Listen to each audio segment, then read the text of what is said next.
Bismillahirrahmanirrahim. Assalamualaikum warahmatullahi wabarakatuh. Alhamdulillahi hamdan katsiran thayyiban mubarakan fi kama yuhibbu rabbuna wa yarda. Asyhadu an la ilaha illallah wahdahu la syarikalah wa asyhadu anna Muhammadan abduhu wa rasuluhu la nabiyya wa rasula ba'dah. Qala Allah Ta'ala fil Qur'anil Karim, ya ayyuhalladzina amanu taqullaha haqqa tuqatih wa la tamutunna illa wa antum muslimun. Wa qala azza wa jalla, ya ayyuhan nasu taqu rabbakumul ladzi khalaqakum min nafsin wahidah wa khalaqa minha zawjaha wa batha minhuma rijalan katsiran wa nisaa. Wattaqullaha alladzi tasaaluna bihi wal arham, innallaha kana 'alaikum raqibah. Amma ba'du fa inna asdaqal hadits kitabullah wa khairal hadi Muhammadin sallallahu alaihi wasallam wa syarrul umuri muhdatsatuha fa inna kulla muhdatsatin bid'ah. Ikhwani fid din wa akhwati fillah, azanallahu wa iyyakum. Alhamdulillah, kita bersyukur kepada Allah Subhanahu wa taala yang telah mempertemukan kita di kesempatan sore hari yang penuh dengan keberkahan ini. Kita mengamalkan hadis dari Nabi Muhammad sallallahu alaihi wasallam, "Wa man salaka tariqan yaltamisuhu fi ilman, sahalallahu lahu bihi tariqan ilal jannah."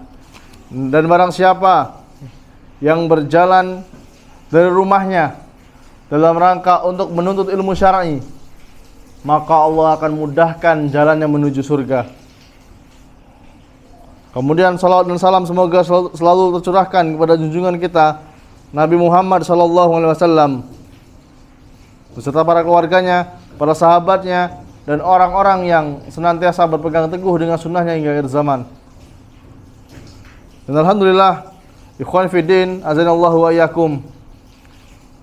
Pada kesempatan kali ini kita bisa melanjutkan sesi terakhir dalam pembahasan Kitab Tauhid bab yang ke-26 dari 64 bab. Ini pertemuan ketiga ya. Ketiga dari babu majaa fi kuhani wa nahwihim. Bab tentang dukun dan macam-macamnya. Dukun dan macam-macamnya. Kemarin sudah panjang lebar kita menjelaskan tentang dukun. Tapi tidak apa, kita sedikit murojaah ya. Pengertian dukun itu sendiri. Dukun menurut Syekh Utsaimin rahimallahu taala, secara umum dukun itu adalah orang yang mengabarkan kejadian yang gaib. Dia tahu tentang perkara yang gaib di masa yang akan datang, dan dia mengklaim dirinya mengetahui tentang kegaiban. Padahal semua kaum muslimin itu sepakat ya bahwasanya yang mengetahui ilmu gaib itu hanya Allah Subhanahu wa taala. Nabi Muhammad sallallahu alaihi wasallam pun tidak mengetahui tentang perkara gaib. Tidak mengetahui perkara yang akan terjadi di kemudian waktu. Nabi Muhammad sallallahu alaihi wasallam seorang nabi, seorang rasul. Dia tidak mempunyai kemampuan untuk mengetahui di perang Uhud kaum muslimin ini menang atau kalah. Dia tidak tahu. Dan pada kejadian-kejadian yang lain, ini ada orang yang mengaku dirinya tahu tentang hal gaib. Macam-macamnya sudah kita bahas kemarin.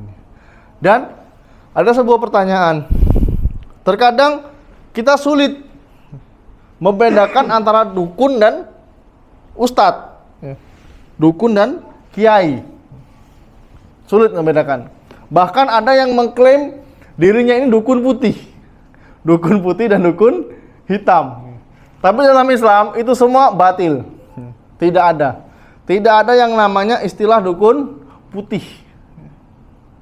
Yang ada semuanya itu badukun semuanya. Walaupun nggak harus jadi mbah-mbah ya untuk jadi dukun. Bukan cuma di pedesaan, bukan di pelosok desa, di kota pun ada. Di pinggiran-pinggiran kota, di daerah kami masih banyak. Belum terlalu tua, tapi sudah dipanggil Mbah Dukun. Usianya baru 40-an lah. Dia bisa membuat tempat usaha ini rame, kata dia. Jadi kalau mau bangun usaha, ya dia datang dulu, dijampi-jampi sama dia, ya. Tuan rumahnya suruh bawa ini, nanti dia akan mengklaim usahanya akan rame. Ini namanya dukun. Nah, ini nggak boleh seperti ini. Kata Ibnu Hajar al-Asqalani rahimallahu taala, ya, al-kahanah, ya, atau perdukunan, yaitu seseorang yang mengklaim mengetahui hal gaib, ilmu gaib, ya. Seperti dia meramal bahwa akan terjadi suatu peristiwa, ya, di bumi ini, ya, dengan bersandarkan pada suatu sebab, dan pengetahuan dia ini berasal dari jin yang mencuri percakapan dari malaikat. Ini sudah kita bahas tentang hadis jin yang mencuri percakapan malaikat. Kemudian jin ini membisik-bisikkan kepada dukun. Nah, kembali ke topik sebelumnya tadi, ya, bahwasanya kita kaum muslimin, ya, terkadang bingung dengan fenomena yang terjadi di tengah-tengah kita, yaitu ada dukun, ya, tapi penampilannya seperti ustadz, seperti kiai. Dan kita akan membacakan ciri-cirinya, ya. Jadi jangan sampai kita kena syubhat. Apa itu syubhat? Syubhat ini perkara yang belum jelas. Jangan terkecoh dengan penampilan. Apakah dia sholat ke masjid? Ya, dia sholat ke masjid. Pakai jubah seperti saya, pakai jubah dia. Bahkan ada yang pakai imamah. Tapi kalau dia sudah mengetahui hal gaib, ya, maka sudah dipastikan itu dukun. Dan biasanya, ya, dukun sangat ketara apa ya bahasa Indonesia? Ketara, ya. Terlihat, nampak, ya, ciri-cirinya. Di sini akan saya hanya membawakan 13 saja. 13 ciri-ciri dukun agar kita tidak terkecoh. Ya, kalau bisa nanti pulang dari sini kasih tahu keluarganya. Ini ciri-ciri dukun nih. Ya. Yang sampai kita, sakit dikit, rumah sakit deket nih kita. Di tengah-tengah kota kita ini ada rumah sakit. Ya. Sudah standar paripurna nih. Ya. Masih mau berobatnya ke dukun. Nah, ini repot. Ya. Kalau bisa kita edukasi keluarga kita, jangan sampai terjerumus. Karena kemarin sudah kita bahas, ya, hadisnya, ya. Man ata arrafan fasa'alahu an syai'in fasaddaqahu lam tuqbal lahu salatun arba'ina yauman. Barang siapa yang mendatangi dukun dan dia bertanya sesuatu dan dia membenarkannya, lam tuqbal lahu salatun arba'ina yauman. Tidak diterima salatnya selama 40 hari. Kalau kita sayang sama keluarga kita, ya, sama bibi kita, om kita, sampaikan dengan cara yang baik. Tugas kita hanya menyampaikan, tapi dengan cara yang baik, ya, dengan cara yang hikmah. Dia terima atau tidak terima itu urusan dia. Ya. Pak, nggak boleh berobat ke sana. Kalau sekedar ngurut-ngurut aja boleh, ya. Tapi kalau udah dijampi-jampi, nanti insya Allah kita bahas. Nah, ini yang jadi masalah. Tapi kalau kita datang, ya, nggak boleh berobat ke sana, bisa kafir kamu. Wah, kita nggak bakal diterima ini dakwah kita. Ya. Tapi ucapkan dengan kalimat yang baik. Yang tahu kalimat yang baiknya gimana, ya, kita sendiri. Kita yang tahu karakter keluarga kita. Di antara ciri-cirinya yang sangat nampak, ya, dari dukun, ya.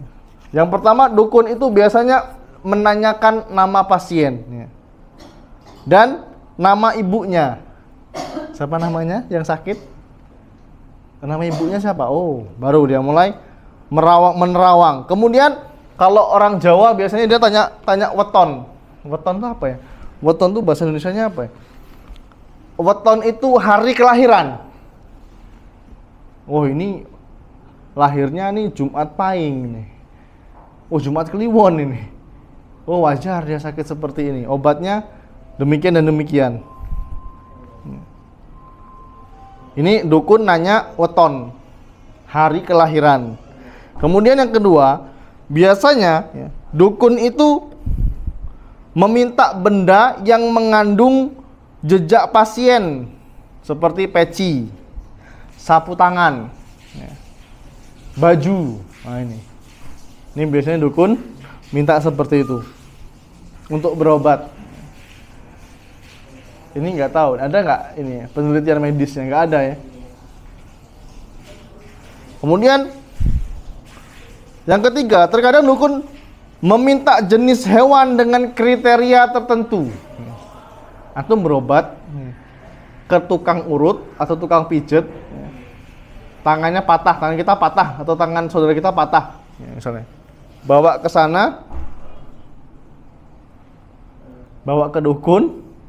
Kemudian dia minta hewan-hewan yang aneh atau yang nggak umum di tempat kita, ataupun kalaupun umum itu sulit didapatkan.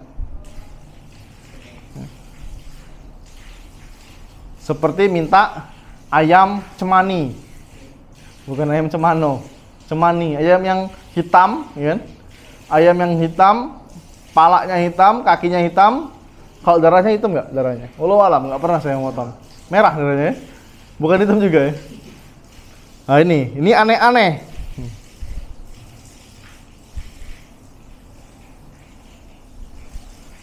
Biasanya kalau dikasih, ya, dia akan menyembelih hewan ini, ya, menyembelih ayam tadi, ya, tanpa menyebut nama Allah. Ya. Dan lebih parahnya, ikhwah, darah dari hewan tersebut dilumurkan kepada bagian tubuh yang sakit. Nah, ini kelakuan dukun. Walaupun nggak semua seperti itu ya.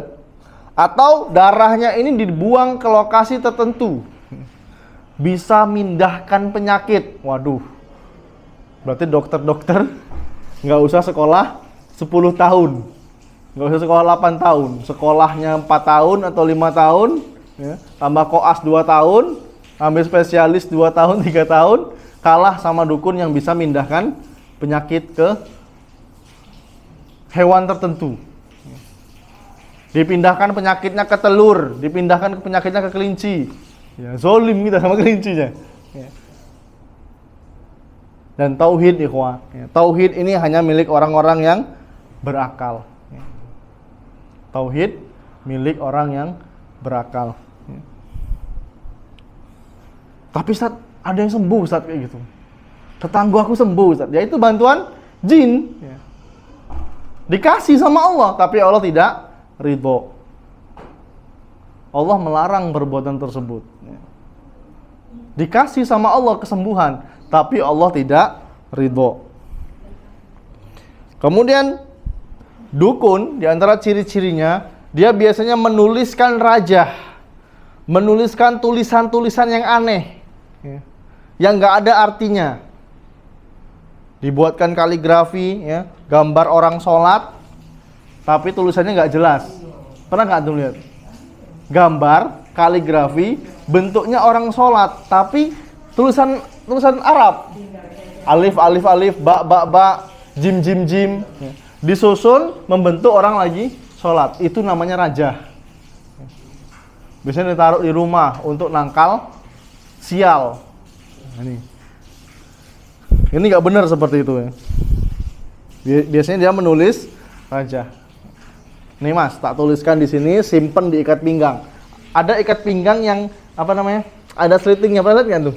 Ikat pinggang dari kulit, ada slitingnya. Ini bisa dimasukkan rajah. Tulisan-tulisan dari dukun dimasukkan ke dalam ikat pinggang atau gesper. Ini bisa membuat kebal katanya, atau menjaga kita. Waduh. Kalau kamu Mas dari Linggau ke Curup, insya Allah lah, kalau bawa ini aman. Insya Allah bawa ini aman. Masih bawa insya Allah ya. Ini kelakuan dukun. Sampai PUT lupa bawa itu, balik lagi dia ke Linggau. Nggak tenang. Karena tawakalnya sudah jatuh kepada ikat pinggang tadi sama dukun tadi, bukan kepada Allah. Tapi kalau kita kaum muslimin, ya, mukminah, kaum mukmin dan mukminah, ya, orang yang bertauhid, keluar rumah cukup membaca apa? Bismillahi tawakkaltu 'alallahi la haula wala quwata illa billah. Bismillahi, dengan menyebut nama Allah. Tawakkaltu, aku berserah diri kepada Allah. La haula wala quwata illa billah. Tidak ada daya dan upaya yang melebihi kemampuan Allah. Nah, ini kalau kita seorang muslim, ya, nggak perlu bawa benda-benda dari dukun. Ya, buat apa? Ya. Kemudian dukun, ya, biasanya dia membaca mantra-mantra, ya, yang tidak dipahami maknanya. Ya. Mungkin yang dulu pernah nonton TV, ya, zaman dulu pernah nonton TV, banyak acara-acara yang menampakkan dukun. Ada menyan-menyan, ada air, ada kembang-kembang 7 rupa, ya, dukunnya kayak gini, baca-baca mantra. Itu benar nih, wah. Benar adanya, tapi kita tidak membenarkan kelakuannya, ya. Ada emang model yang seperti ini. Dukun yang baca mantra-mantra. Ya. Ada saudara kita kakinya sakit misalnya, entah itu jatuh, entah itu memiliki kelainan dari lahir. Ya. Ikhtiar katanya, ikhtiar berobat ke dukun. Kalau sekedar diurut-urut, ya, dipijet, nggak masalah. Ya. Tapi kalau sudah diurut sambil diberikan mantra-mantra yang kita tidak pahami maknanya, ya, nah ini namanya mendatangi dukun. Kemudian 2 hari ada perubahan, wah benar juga ya dukun ini. Nah, la tuqballahu sholatun arba'ina yauman, tidak diterima sholatnya selama 40 hari. Udah, kita berikhtiar kepada Allah, ya. Kalau sudah kita menggunakan, kalau ada keluarga kita yang sakit atau diri kita sakit, ya, kita berusaha dengan apa ya, berobat ke yang medis dulu. Ya. Setelah kita bertawakal, kita minta kepada Allah, ya, ikhtiarnya kita mendatangi dokter atau tibun nabawi, pakai madu, pakai herbal, ya kan. Nggak perlu datang ke dukun, tidak perlu seperti itu. Kemudian biasanya, ya, dukun ini memberi pasiennya, ya, kantong, ya, yang berisi simbol-simbol atau nomor-nomor tertentu. Ini wallahu alam tujuannya untuk apa. Ini biasanya kelakuan dukun. Dan yang lebih parah lagi, ada dukun, ya, yang meminta pasien, ya, agar tidak bersentuhan dengan air selama 40 hari. Ini biasanya yang model kayak gini, jinnya jin Nasrani, wah, jin kafir. Ya. Walaupun yang bantu seperti ini biasanya jin kafir, ya. Tapi ini jin Nasrani. Dia minta pasiennya untuk tidak bersentuhan dengan air selama 40 hari. Jadi nggak sholat, ya. Nggak berwudu. Ini kelakuannya dukun. Kemudian dukun ini biasanya memberikan pasien, ya, benda yang harus ditanam di dalam tanah. Jeruk nipis, apalagi bambu kuning, palem merah, apalagi benang. Ini kelakuannya, ya. Kamu cari ini misalnya dukun nih. Kamu cari ke hutan bambu kuning, kemudian tanam di pojok rumah kamu, di halaman bagian kanan dan bagian kiri di depan. Biar apa, Mbah? Biar aman, nggak ada yang maling. Wah, ini repot. Palem, tau palem nggak tuh? Pohon palem yang warna merah biasanya. Ini ditanam, ya, untuk menjaga rumah dari musibah. Dan ini biasanya diarahkan oleh dukun. Jangan percaya yang model seperti ini. Kemudian di antara ciri-ciri dukun ya, yang sering ditemui, dukun ini biasanya memberikan pasien kertas untuk dibakar sebagai wangi-wangian. Wanginya tuh kadang aneh. Wanginya tuh khas sesuatu yang aneh. Ini biasanya pemberian dari dukun. Kemudian setelah memberi wangian, ya, tadi sudah kita jelaskan juga bahwasanya dukun ini sering berkomat kamit, ya, membaca mantra yang sama sekali kita nggak paham artinya. Ini sukanya komat kamit. Dikomat kamitkan di air, kemudian diberikan kepada pasien yang datang tadi. Oh, ini nggak boleh ya. Datang ke dukun itu dia tidak boleh.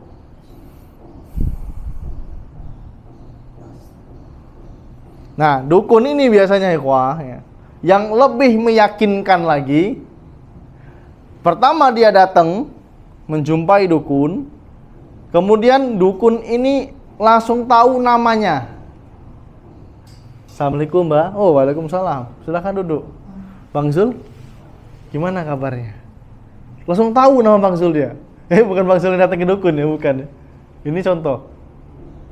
Oh, ini keperluannya ke sini pengen kaya ya. Nah, ini biasanya dukun ini tahu dia. Loh kok tahu dia? Gimana caranya? Ya dibantu oleh jin. Ini udah top. Ini dukun yang top. Yang bener-bener dukun. Walaupun ada dukun yang palsu, banyak dukun yang palsu. Ya. Dia nggak ada bantuan jin, ya, tapi pura-pura jadi dukun. Ujung-ujungnya apa? Dukun cabul. Ada nggak seperti ini? Ada, banyak. Ya. Banyak modelnya seperti ini. Ya, harus hati-hati. Kemudian yang terakhir, ya, dukun ini biasanya memberikan huruf-huruf yang ditulis di kertas, kemudian dimasukkan ke dalam air, ya di kertas ya, dimasukkan ke dalam air, disuruh minum ke pasiennya.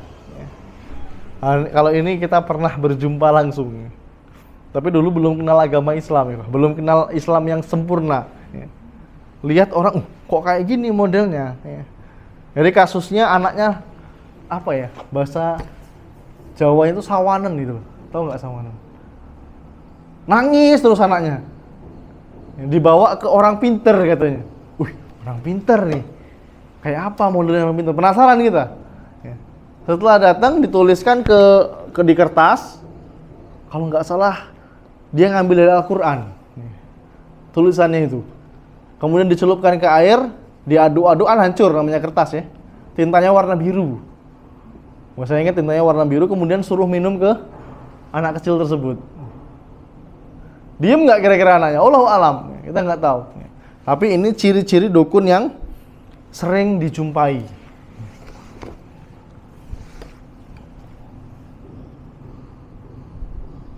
Ini ciri-ciri dukun. Nah, ikhwan fillah azanallahu wa iyyakum. Kalau kita sudah mengetahui seseorang itu sebagai dukun, maka hendaknya kita menjauh. Jangan mendekati dia. Kan dukun ini penampilannya kayak apa? Ustadz atau kayak kiai ya. Kalau dia jadi imam masjid gimana? Kita tahu dia ini seorang dukun, atau di kampung kita lah, kita ambil studi kasus di kampung kita. Dia seorang dukun, kemudian dia jadi imam rawatib di masjid kita. Boleh nggak kita sholat di sana? Boleh nggak kira-kira? Boleh ya, ustadz di sana. Bacaannya bagus. Gimana kira-kira? Bacaannya bagus, dia laki-laki dewasa, ya kan? Hafalannya banyak, bacaannya bagus, jadi imam. Boleh nggak kita sholat belakang dia? Hah? Nggak boleh, ya? Tidak boleh. Kenapa? Karena syarat jadi imam itu harus seorang muslim. Dukun ini sudah kafir. Tapi kalau kita yakin dia ini seorang dukun ya, dia tahu hal gaib, ya, dia melakukan ritual-ritual ya.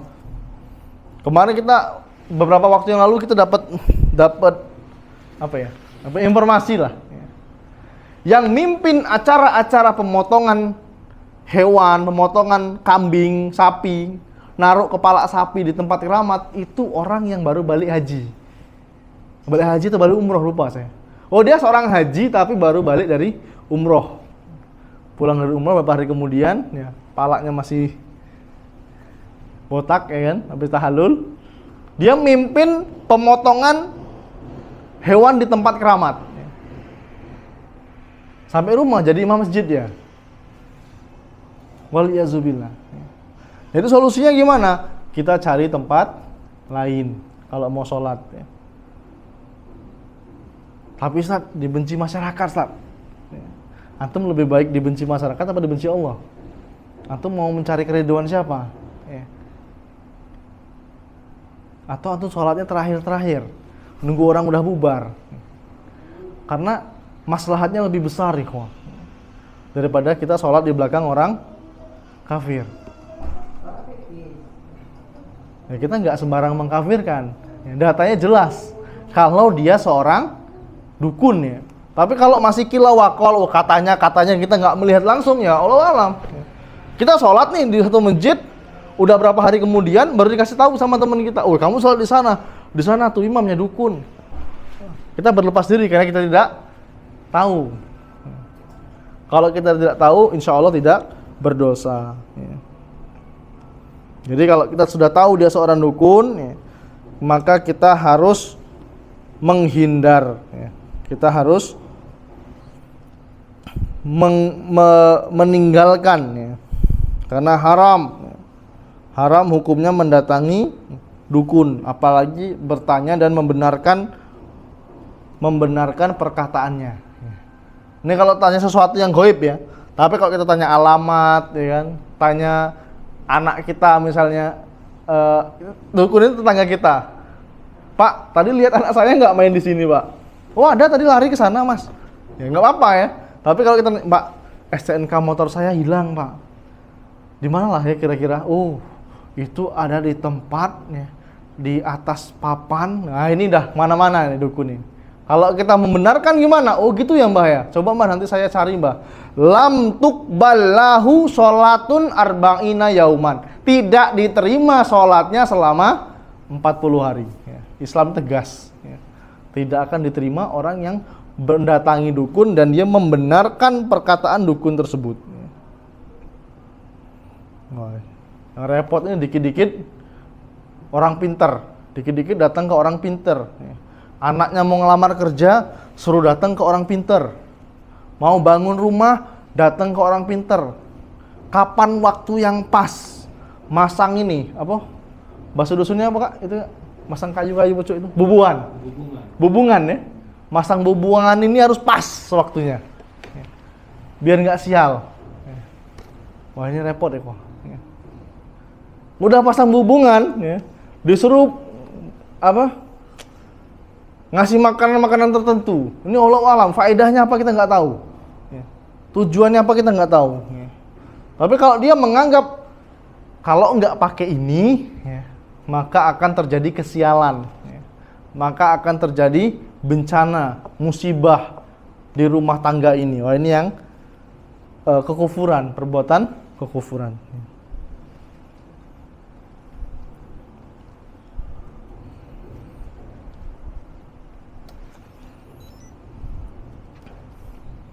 Dan ini adalah definisi dukun dan ciri-ciri dukun. Kita akan melanjutkan hadis yang terakhir dari bab tentang maja'a fil kuhani wa nahwihim.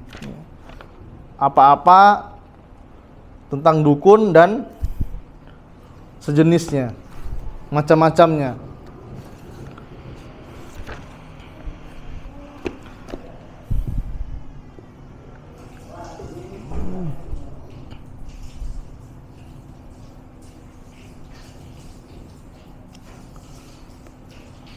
Kita lanjutkan hadisnya.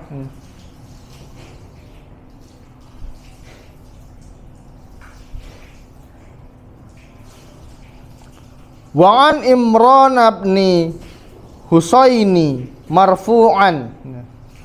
Dari sahabat yang mulia Imran bin Husain radhiyallahu anhu secara marfu langsung dari Nabi Muhammad sallallahu alaihi wasallam. Laisa minna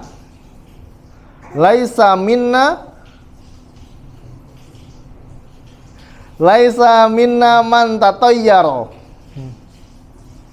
au tutiyyiru lahu au takahhana au tukahhina lahu au sahara au suhira lahu wa man ata kahinan fasaddaqahu bima yaqulu faqad kafara bima anzala ala Muhammadin sallallahu alaihi wasallam. Laisa minna, kata Nabi Muhammad SAW, laisa minna, bukan termasuk golongan kami. Antum kalau bukan golongan Nabi Muhammad SAW, terus golongan siapa kira-kira ya? Golongan Abu Jahal, Abu Lahab.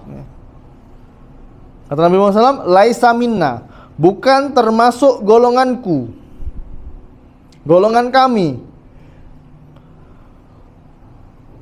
Orang yang bertatoyur atau ditatoyur, orang yang meramal atau diramal, atau menyihir atau disihir atau disihirkan.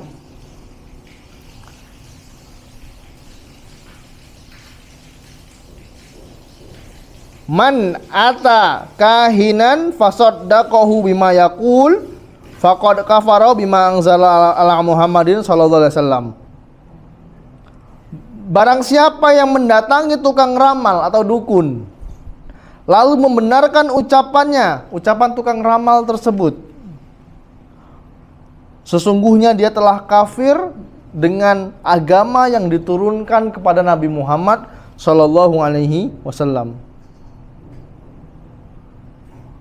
Dalam riwayat lain, tidak ada kalimat man ata kahinan. Ini dalam riwayat lain, cukup sampai mendatangi sampai orang yang menyihir dan minta disihirkan. Minta disihirkan itu maksudnya orang yang datang ke dukun. Ini dukun, datang ke mbah dukunnya, mbah tolong sihirkan si fulan, mbah. Nah ini orang yang minta disihirkan. Ini dalam riwayat lainnya. Bayangkan ya Pak, kalau bukan golongan Nabi Muhammad SAW, maka kita termasuk golongan siapa? Karena ini merupakan ancaman besar, ancaman dari Nabi Muhammad SAW untuk orang yang minta, untuk orang yang bertatoyur atau ditatoyurkan. Apa itu tatoyur? Nanti ada bab tersendiri tentang tatoyur, yaitu beranggapan sial. Ini tatoyur. Secara garis besar tatoyur itu beranggapan sial. Diambil dari kata toyaroh yang artinya apa? Burung. Izin. Bismillah.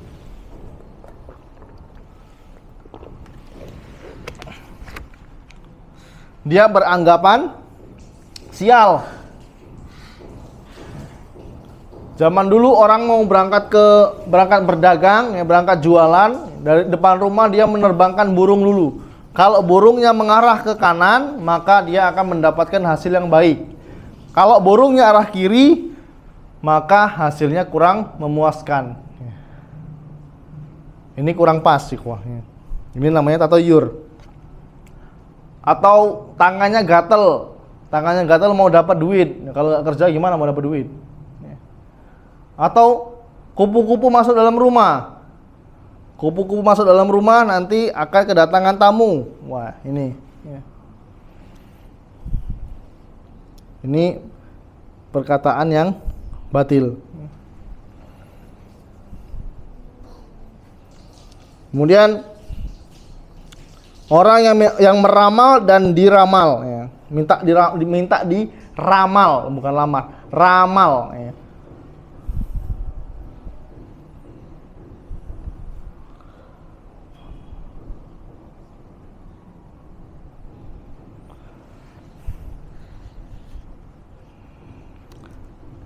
Ikhwani fi din, azanallahu wa iyyakum.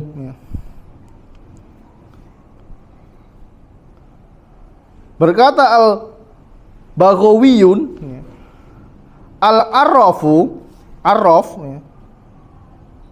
yaitu orang yang mengaku tahu perkara-perkara yang gaib, perkara-perkara yang orang lain tidak mengetahui. Ma'rifatal umuri bimuqaddimatin yastadillu biha alal masruki wa makani dhallati wa nahwi zalika wakilahu al-kahinu, yaitu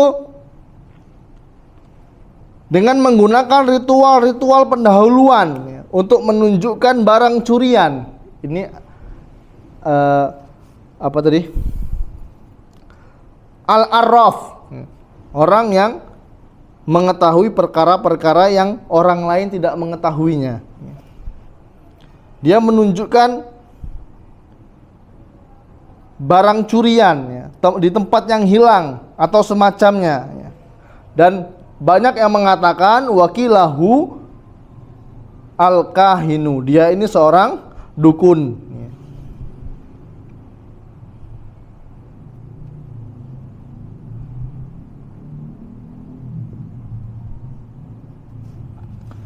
Kemudian kata Syekh Muhammad At-Tamimi rahimahullahu taala, wal kahinu alladzi yukhbiru 'anil mughayyibati fil musataqbali. Al-kahinu atau seorang dukun adalah orang yang memberitahukan perkara-perkara yang akan terjadi pada masa yang akan datang. Wakila, dan ada juga yang mengatakan alladzi yukhbiru amma fi dhamiri. Ada yang mengatakan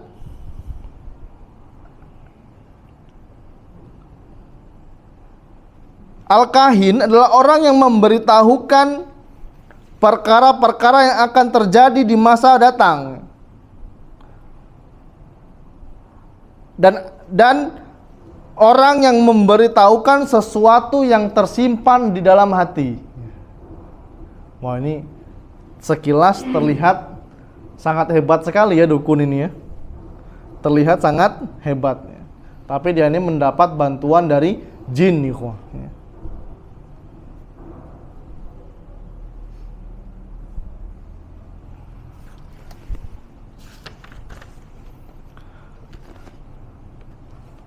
Kita lanjutkan asar.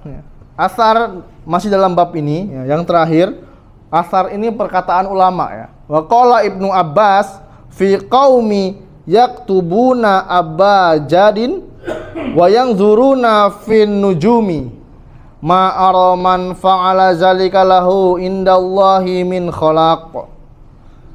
Kata Ibnu Abbas, ya, orang-orang yang menulis abjad, menulis huruf-huruf abjad, ya, dan mengamati bintang-bintang, mengamati bintang untuk ramalan, ya, bukan astronomi, bukan.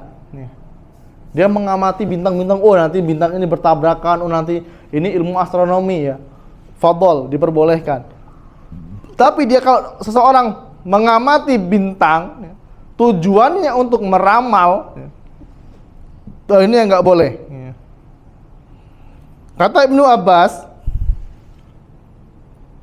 ma'ara man fa'ala zalika lahu indallahi min khalaq.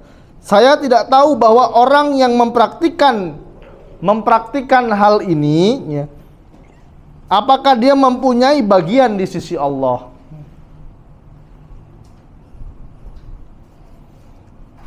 Berarti orang yang melakukan seperti ini ya, ini diragukan ya, apakah dia mempunyai bagian di sisi Allah atau enggak, punya kebaikan apa enggak dia ini ya. Taib.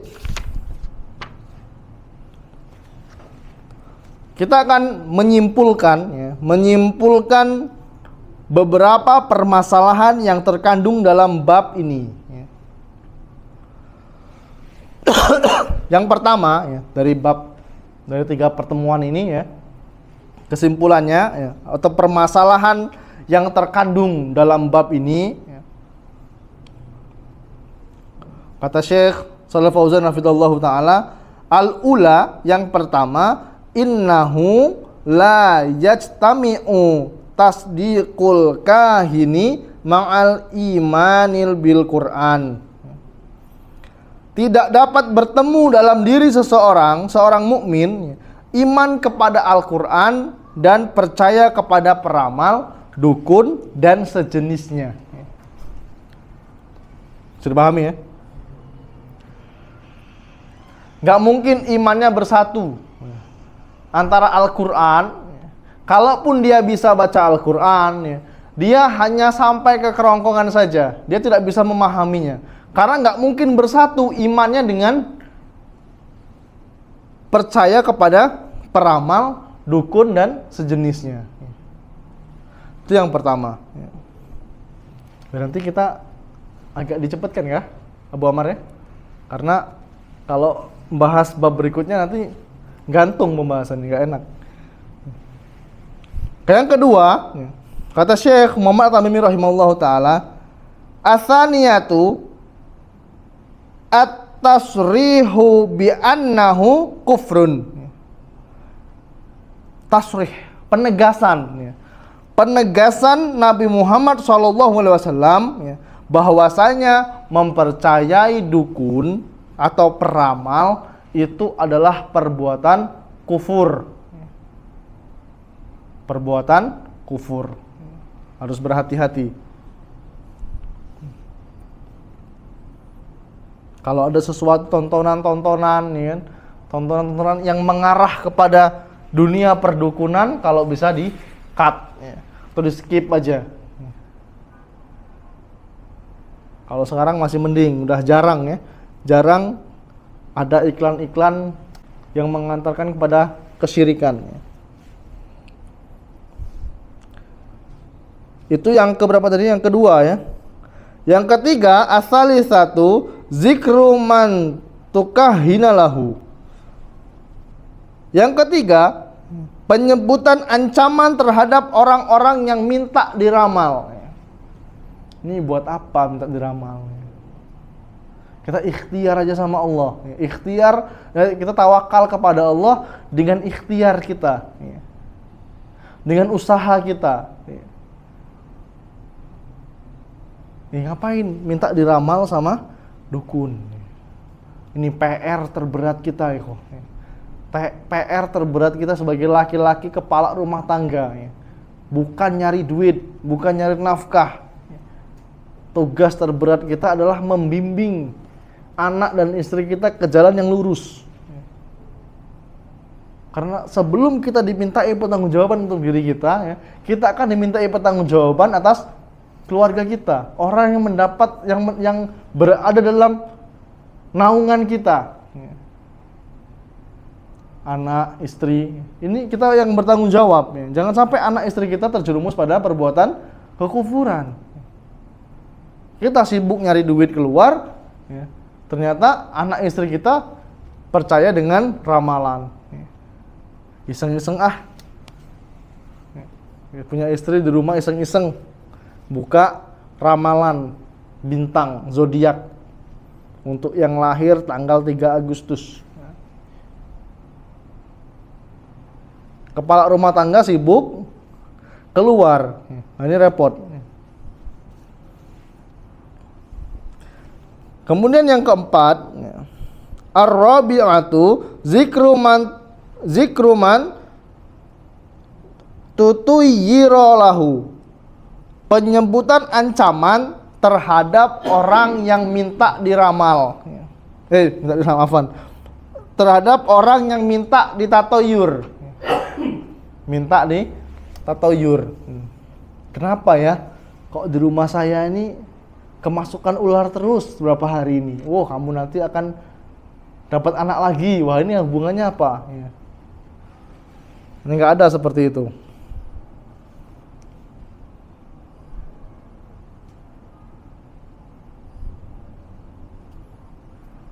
Kemudian yang kelima, al-khamisatu zikru man suhiralahu, ancaman terhadap orang yang minta disihirkan. Dukun sama orang yang minta disihirkan ini dapat dosa. Dan dosanya nggak main-main nih, wah. Dosa ini tidak ringan, dosa yang berat, dosa yang besar. Yang keenam, as-sadisatu zikru man ta'allama abajadin, ancaman terhadap orang yang menulis huruf-huruf abjad untuk mencari rahasia, untuk meramal nasib. Abjad-abjad yang disusun-susun, ya kan? Kemudian, dapatnya ini, si fulan ini nggak cocok kerja di air, si fulan ini nggak cocok jadi IT, cocoknya ngarit misalnya ini ya. Ini biasanya perbuatan dukun. Dia pakai ilmu otak-atik matu. Di otak-atik yang penting cocok. Dan yang terakhir, as-sadisatu al-farqu bainal kahini wal arrafi, perbedaan antara kahin dan arraf. Tadi sudah kita bahas ya. Allahu a'lam bishawab. Untuk bab selanjutnya, yaitu tentang nusrah. Nusrah, apa itu nusrah? Yaitu nusrah mengobati sihir dengan sihir. Pernah nggak tuh lihat orang yang kena santet diobatinya ke dukun juga? Ada nggak seperti itu? Ada ya. Nah ini, apakah ini diperbolehkan? Wallahu alam. Insya Allah kita akan bahas pada pertemuan yang akan datang. Yang sedikit ini semoga bermanfaat. Kurang lebihnya saya mohon maaf, dan kepada Allah saya mohon ampun. Kami akhiri dengan doa kafaratul majlis. Subhanakallahumma wa bihamdika asyhadu alla ilaha illa anta astaghfiruka wa atubu ilaik. Assalamualaikum warahmatullahi wabarakatuh.